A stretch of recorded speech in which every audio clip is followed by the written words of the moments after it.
What's that? No, sermon now. You can go over there.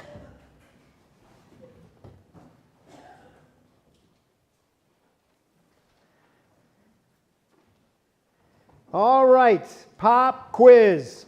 Today is December 6th, and in the church calendar, this is the day we remember a 4th century bishop who lived in what we now call Turkey. What was that bishop's name? Nicholas. That's right, Nicholas. Very good. Question number 2. There is a song associated with St. Nicholas.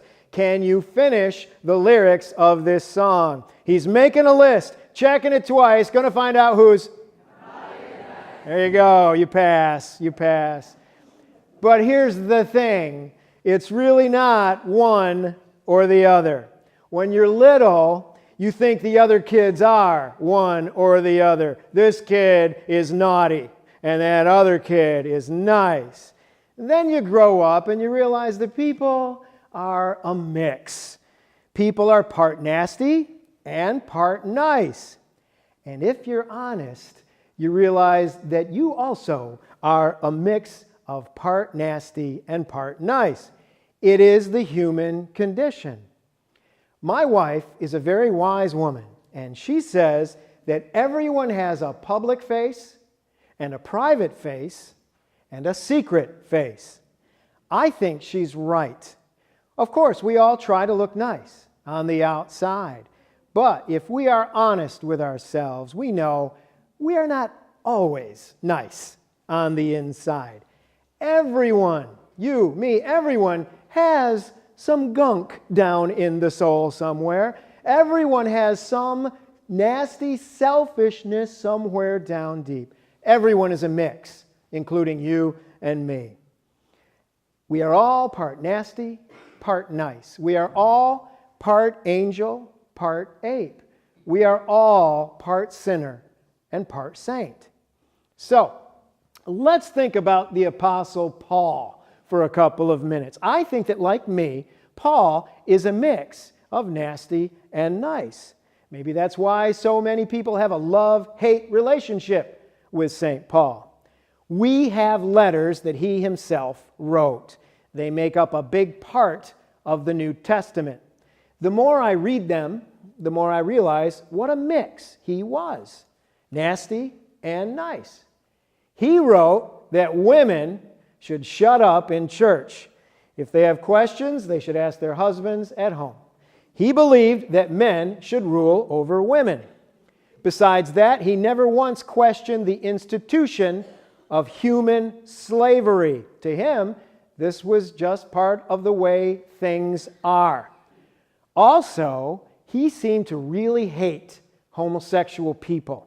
In fact, he was so rabid about homosexuality, there are some scholars who think he might have been a deeply closeted, self-hating gay man himself. We don't know. Maybe, maybe not. But we do know this. If Paul got angry, he got really, really angry. One time in one of his letters, he wrote with white-hot rage that some Christians who leaned more toward a Jewish interpretation than he did should just go off and castrate themselves. So there is all this nastiness and meanness and cruddiness in Paul. But at the same time, he could be like an angel. He could be a saint. His poem about love in his letter to the Corinthians is so beautiful. We still read it at weddings. He says, love is patient, love is kind. It always protects, always trusts, always hopes, always perseveres. Now these three remain, faith, hope, and love.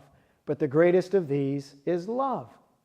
And beyond that, he wrote a magnificent letter to the Philippians. We just heard the opening words from that letter. He thanks God for his brothers and sisters at Philippi and tells them how they hold him in their heart and he holds them in his heart. And all through the letter, you see his affection for them and their affection for him.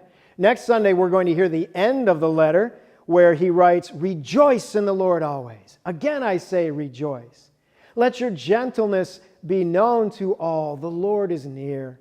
Don't be anxious about anything, but in everything, by prayer and supplication, with thanksgiving, let your requests be made known to God, and the peace of God, which passes all understanding, will keep your hearts and minds in Christ Jesus. The guy could write like an angel. When I was in college a zillion years ago, I was struck so deeply by Paul's letter to the Philippians that I memorized the whole thing. I know, I'm a weird guy. That's not a normal thing to do. I get that. But I loved that letter back then, and I still love the letter today. Yet, Paul could be so nasty.